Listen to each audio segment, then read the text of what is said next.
Par rapport à ce que tu viens de dire, si on veut réparer, je crois que la première des conditions, c'est qu'il va falloir les sortir. Exactement. C'est le premier point. Oui, à mon avis, c'est le point de départ. Bon, alors en venant à cette réunion, vous avez déjà, ça c'est certain, échappé à une chose, vous avez échappé au discours de Macron ce soir. Puisque, comme vous le savez, oui, il s'exprimait ce soir. Et alors, on sait sur quoi il s'exprimait. C'est pour ça que je réagissais quand tu parlais notamment des dépenses militaires, qui sont faramineuses. Je vous rappelle quand même que la loi de programmation militaire qui a été votée l'année dernière, nous on a voté contre, évidemment, ça représente 413 milliards d'euros. Bon.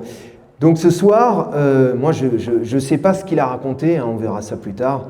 De toute façon, il est insupportable, donc vaut mieux pas trop le regarder. Mais on sait de quoi il a parlé. Il a parlé de l'Ukraine. Bien. Alors, l'Ukraine, vous savez qu'il a annoncé d'ailleurs il y a à peu près 15 jours quand il a reçu Zelensky en grande pompe à l'Élysée.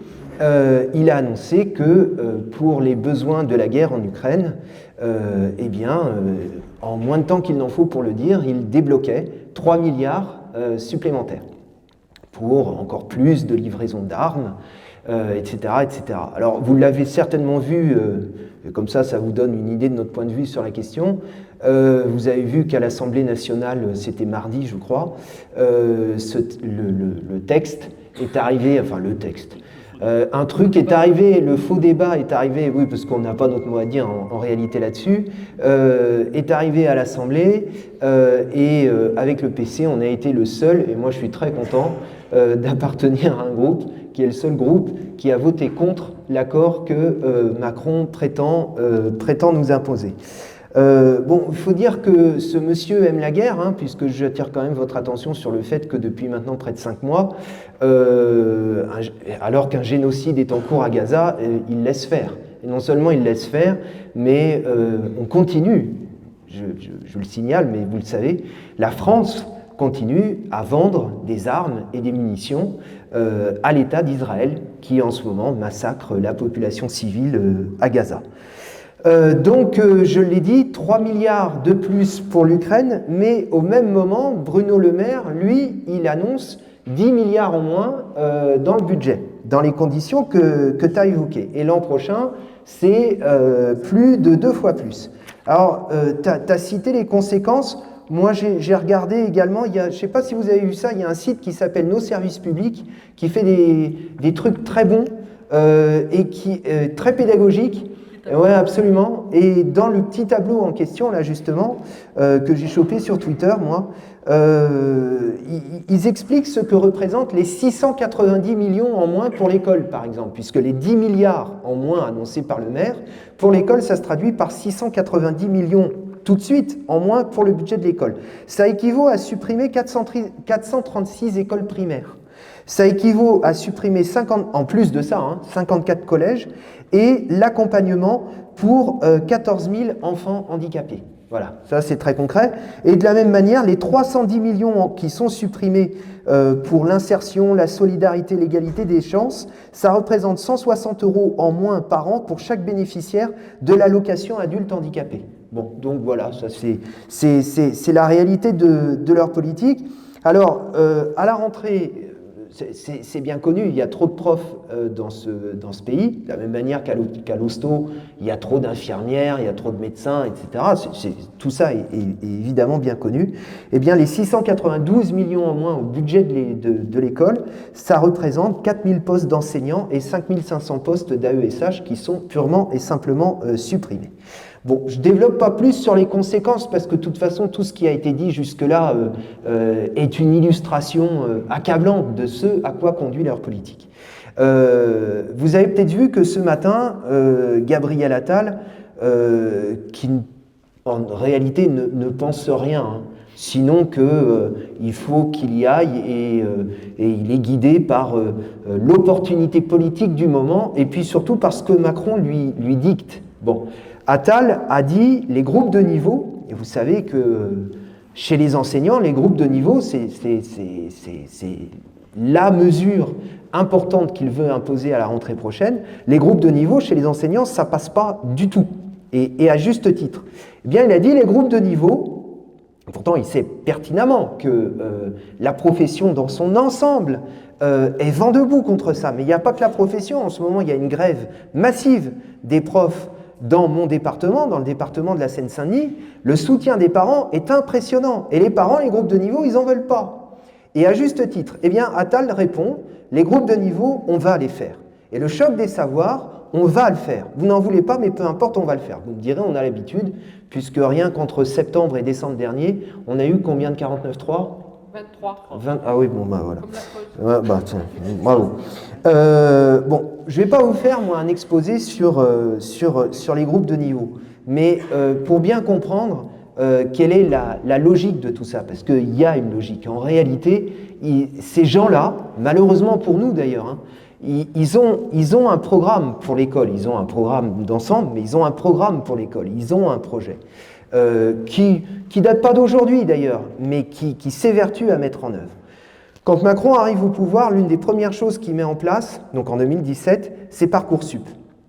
Ça, c'est un basculement, Parcoursup. Moi, j'étais prof avant, j'étais prof de français au lycée, j'ai préparé chaque année des classes de première, des classes de terminale littéraire au baccalauréat, et tous les élèves que je préparais aux épreuves du bac, dès lors qu'ils avaient le bac, dès lors qu'ils devenaient bacheliers, ils avaient la garantie ensuite de pouvoir accéder à la formation de leur choix dans l'enseignement supérieur.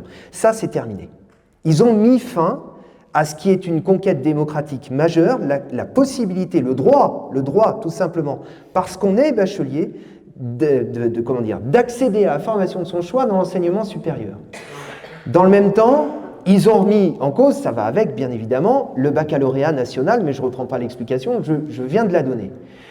Et autre conquête démocratique majeure qu'ils ont, sur laquelle ils sont en train de tirer un trait, l'existence des lycées professionnels. Les lycées professionnels, c'est une conquête majeure du mouvement ouvrier. Le mouvement ouvrier dans ce pays s'est battu pour soustraire à la tutelle des patrons les jeunes qui se préparent à un métier. Avant la Seconde Guerre mondiale, eh bien, la règle, c'était qu'on était placé chez un taulier qui vous exploitait dans des conditions de sécurité plus ou moins garanties, parfois moins que plus. Et donc, le mouvement ouvrier s'est toujours battu pour que l'école assure la formation professionnelle. Ça a été rendu possible après la grande vague. Faut dire qu'à l'époque, les patrons qui avaient un peu collaboré pendant la guerre, quand même, leurs usines étaient occupées, par exemple, toute la ceinture rouge de Paris, les usines étaient occupées par des ouvriers qui étaient armés. Ça crée une certaine ambiance de travail, on va dire. Donc ils ont lâché un paquet de trucs. Hein. Ils ont lâché la Sécu, ils ont lâché l'enseignement professionnel, le statut de la fonction publique, etc., etc. C'est tout ça qu'ils sont en train de nous reprendre. Donc je dis, ils ont un projet, ils ont un programme. Leur programme, et les groupes de niveau, c'est la continuité de tout ça. Leur programme, c'est quoi? C'est qu'il faut sortir de l'enseignement supérieur dont ils considèrent qu'il leur coûte beaucoup trop cher, que des millions de jeunes chaque année accèdent à l'enseignement supérieur, ça coûte beaucoup trop cher, donc il faut éjecter de la fac, éjecter de l'université et de l'enseignement supérieur des dizaines et des dizaines de milliers de jeunes, c'est ce qu'ils sont en train de faire. Et il faut, via l'apprentissage en lieu et place du lycée professionnel, envoyer des milliers et des milliers de jeunes, on est quasiment à 1 million au moment où on parle, travailler gratos, parce que c'est ça, travailler gratos pour les patrons, parce que l'apprentissage, c'est une main-d'œuvre gratuite qui est payée par les subventions publiques, intégralement. Bien. C'est ça, et les groupes de niveau, c'est la continuité de ça. Quand les parents et les profs disent « on ne veut pas des groupes de niveau parce que c'est du tri social et c'est de la sélection », c'est très exactement cette logique qu'ils cherchent à imposer, c'est-à-dire éjecter de l'école et déqualifier en masse. Parce que Macron, il représente quoi? Macron, c'est les sommets du capital financier qu'il représente. Et Je vais raconter une anecdote que j'ai racontée tout à l'heure quand on a discuté avec les camarades syndicalistes enseignants. Moi, avant, je bossais en Picardie. Je bossais dans l'Oise. J'arrive dans l'Oise en 97. J'y ai bossé pendant 25 ans. Pendant 25 ans, j'ai vu ce qu'il restait d'industrie être progressivement et rapidement démantelé et déchiqueté et disparaître, purement et simplement. Et ça a été remplacé par quoi? Ça a été remplacé par des plateformes logistiques gigantesques. À l'entrée de l'A1, vous avez une plateforme Amazon qui fait des kilomètres carrés. C'est absolument gigantesque. Ils travaillent une main-d'œuvre surexploitée, ultra précaire, corvéable à merci, payée à coups de pied dans le ventre. À 35 ans, les mecs sont finis, ils ont le dos broyé. C'est évidemment pas une main-d'œuvre qualifiée. Dans le département où je suis élu maintenant, en Seine-Saint-Denis, pas la première forme d'emploi, mais quasiment, pour plein de jeunes, c'est Uber. C'est Uber. C'est-à-dire que pour ceux qui gouvernent, pour ceux qui nous gouvernent, il n'y a plus besoin de main-d'œuvre qualifiée. Ou plus exactement, si, il faut une main-d'œuvre très qualifiée dans certains secteurs de pointe.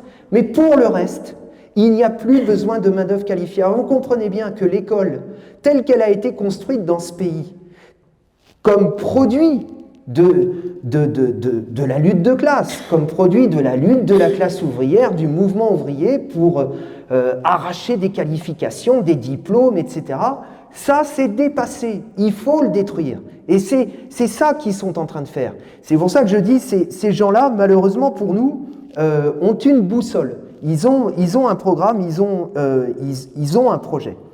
Le problème pour eux, c'est que ça craque. Et la meilleure preuve que ça craque, c'est ce qui se passe en ce moment même en Seine-Saint-Denis. Mais la grève qui se déroule en ce moment même en Seine-Saint-Denis, qui a commencé le 26 février dernier, c'est d'ailleurs un fait assez exceptionnel. La grève a commencé le jour de la rentrée. Moi, je ne savais pas à quoi m'attendre. J'ai appelé des camarades, je leur ai dit « alors, vous le sentez comment ?» Parce que des grèves à la rentrée, moi j'en ai connu plusieurs, c'était parfois un peu artificiel. Et on ne savait pas très bien. Le lendemain matin, donc le lundi de la rentrée, je me pointe sur un piquet de grève à l'entrée d'un collège. J'ai tout de suite compris que c'était tout sauf artificiel. La grève a été préparée pendant des semaines et des semaines par des profs, par des instits qui ont fait la tournée des bahuts, la tournée des écoles, sur un mot d'ordre, pas de moyens, pas de rentrée.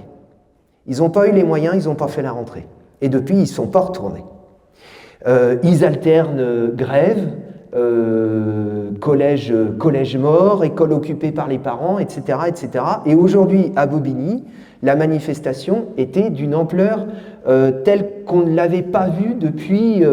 moi, j'habite depuis peu en Seine-Saint-Denis, mais ceux qui habitent depuis longtemps disent on n'a pas vu ça depuis des décennies.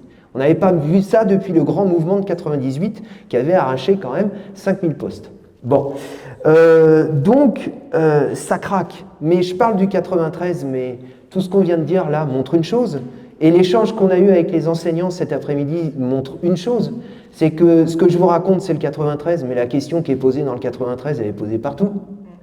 Et la question de la mobilisation qui a lieu dans le 93 pour les faire reculer, pour les contraindre à satisfaire les revendications, elle est posée partout. Tu as parlé du 19 mars, à juste titre. Il y a une question qui est posée.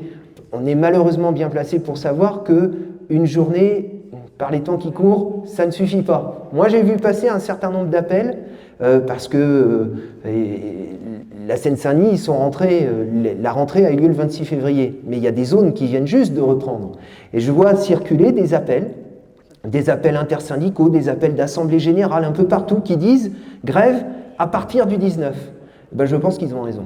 Et je pense que cette question, effectivement, elle est posée absolument partout et que c'est à ça que nous, on doit aider.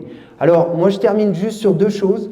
Le gouvernement le voit, ça, et c'est précisément parce qu'il voit cette ambiance, ce refus qui s'exprime quand même par tous les bouts depuis des années. Je veux dire, on est quand même dans un pays où il y a quelques années seulement, c'était les Gilets jaunes. Bon, ça imprègne toute la situation, ce climat de refus généralisé? C'est parce qu'ils le savent pertinemment qu'ils font deux choses. Que petit 1, ils multiplient les mesures pour tenter de nous discipliner, de nous faire marcher au pas, de nous enrégimenter. Il n'y a pas les millions nécessaires pour ouvrir des classes, mais par contre, le service national universel, pour militariser la jeunesse, parce que c'est quand même de ça dont il s'agit, l'uniforme à l'école, qui est une ineptie comme on n'en fait plus, vous additionnez ces deux mesures, vous arrivez à 4,5 milliards. Bon, on pourrait en ouvrir des classes avec ça, on pourrait en créer des postes de profs, mais pourquoi ils font ça? Dans le même temps où ils vident les jeunes de l'école et de l'enseignement supérieur, eh bien, il faut bien les foutre quelque part, et si ça peut être à l'armée, pour ces gens-là, oui, c'est cohérent avec ceux qui veulent faire. Et puis, ils cherchent à diviser. Attal, ce matin, à la télé, il a expliqué un truc. Il a dit « La laïcité n'a jamais été autant en danger dans ce pays qu'aujourd'hui. » Alors là, excusez-moi, mais il se fout vraiment de la gueule du monde. Parce que ce mec-là, la première mesure qu'il prend quand il est nommé ministre de l'Éducation nationale, c'est d'interdire l'abaya. Pourquoi est-ce qu'il interdit l'abaya, qui, au demeurant, par ailleurs, n'est pas une tenue religieuse? Manque de bol pour lui. Moi, j'ai rencontré une proviseure, une chef d'établissement, le jour de la rentrée, en septembre, là, dernier, dans ma circonscription. Ma circonscription, c'est des villes comme Clichy-sous-Bois, Montfermeil.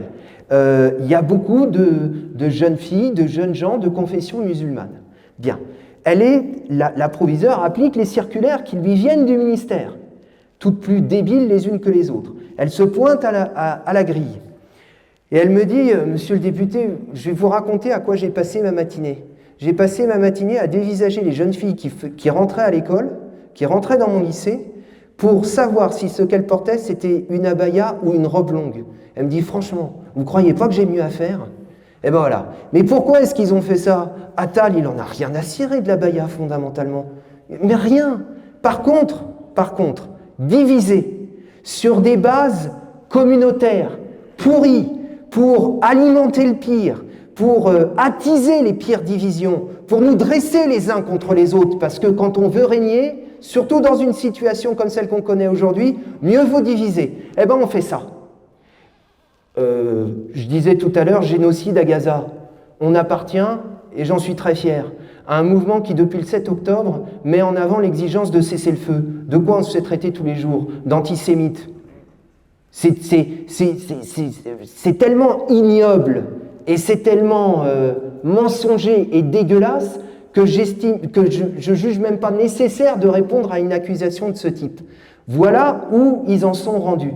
Alors moi je sais que tout ça, ça met les gens très en colère et à juste titre. Nous, notre politique, elle est simple. On est au diapason de cette colère. Et tout ce que tu as expliqué sur comment rassembler le plus largement possible, sur une base très claire, voilà ce qu'on veut, vous ne voulez pas nous le donner, et ce sera le mot de ma conclusion, moi je rêve qu'on fasse avec Macron ce que tu nous as raconté sur Xavier Bertrand, dehors. Et c'est pour ça que je reviens au point de départ, pour réparer, sortons-les.